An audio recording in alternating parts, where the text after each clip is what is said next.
Pride and Prejudice by Jane Austen. Chapter 30. Sir William stayed only a week at Hunsford, but his visit was long enough to convince him of his daughter's being most comfortably settled, and of her possessing such a husband and such a neighbour as were not often met with. While Sir William was with them, Mr. Collins devoted his morning to driving him out in his gig and showing him the country. But when he went away, the whole family returned to their usual employments, and Elizabeth was thankful to find that they did not see more of her cousin by the alteration, for the chief of the time between breakfast and dinner was now passed by him either at work in the garden, or in reading and writing, and looking out of the window in his own book-room, which fronted the road. The room in which the ladies sat was backwards. Elizabeth had at first rather wondered that Charlotte should not prefer the dining-parlour for common use. It was a better-sized room, and had a more pleasant aspect, but she soon saw that her friend had an excellent reason for what she did, for Mr. Collins would undoubtedly have been much less in his own apartment had they sat in one equally lively, and she gave Charlotte credit for the arrangement. From the drawing-room they could distinguish nothing in the lane, and were indebted to Mr. Collins for the knowledge of what carriages went along, and how often especially Mr. Burge drove by in her phaeton, which he never failed coming to inform them of, though it happened almost every day. She not infrequently stopped at the parsonage, and had a few minutes' conversation with Charlotte, but was scarcely ever prevailed upon to get out.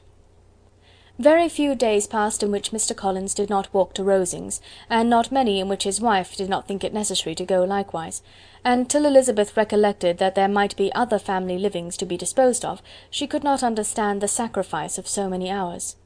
Now and then they were honoured with a call from her ladyship, and nothing escaped her observation that was passing in the room during these visits.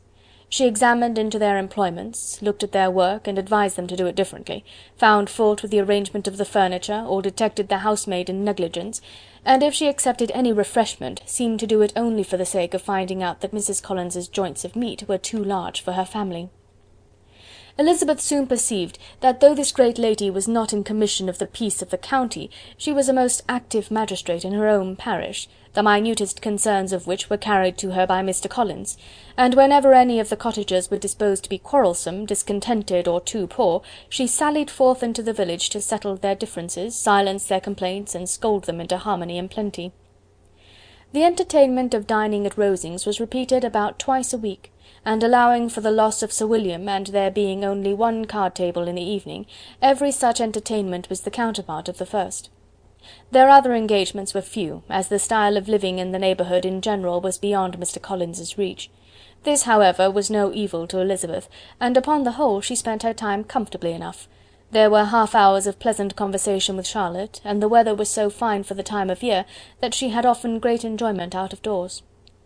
Her favourite walk, and where she frequently went while the others were calling on Lady Catherine, was along the open grove which edged that side of the park, where there was a nice sheltered path, which no one seemed to value but herself, and where she felt beyond the reach of Lady Catherine's curiosity. In this quiet way the first fortnight of her visit soon passed away.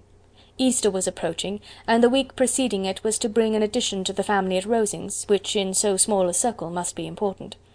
Elizabeth had heard soon after her arrival that Mr. Darcy was expected there in the course of a few weeks, and though there were not many of her acquaintances whom she did not prefer, his coming would furnish one comparatively new to look at in their Rosings parties, and she might be amused in seeing how hopeless Miss Bingley's designs on him were by his behaviour to his cousin, for whom he was evidently destined by Lady Catherine, who talked of his coming with the greatest satisfaction, spoke of him in terms of the highest admiration, and seemed almost angry to find that he had already been frequently seen by Miss Lucas and herself.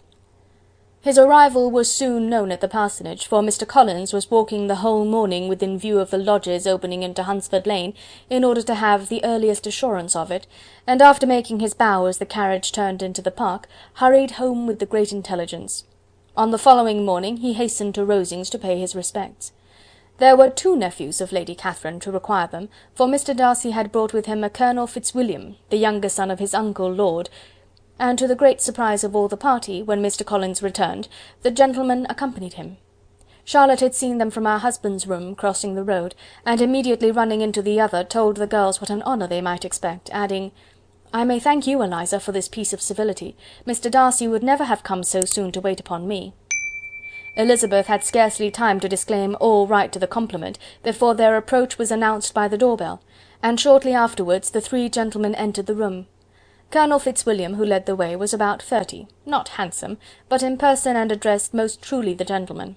Mr. Darcy looked just as he had been used to look in Hertfordshire, paid his compliments with his usual reserve to Mrs. Collins, and whatever might be his feelings toward her friend, met her with every appearance of composure. Elizabeth merely curtsied to him without saying a word. Colonel Fitzwilliam entered into conversation directly with the readiness and ease of a well-bred man, and talked very pleasantly, but his cousin, after having addressed a slight observation on the house and garden to Mrs. Collins, sat for some time without speaking to anybody.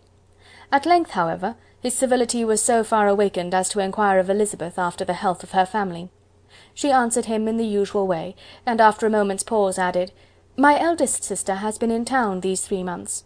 Have you never happened to see her there?"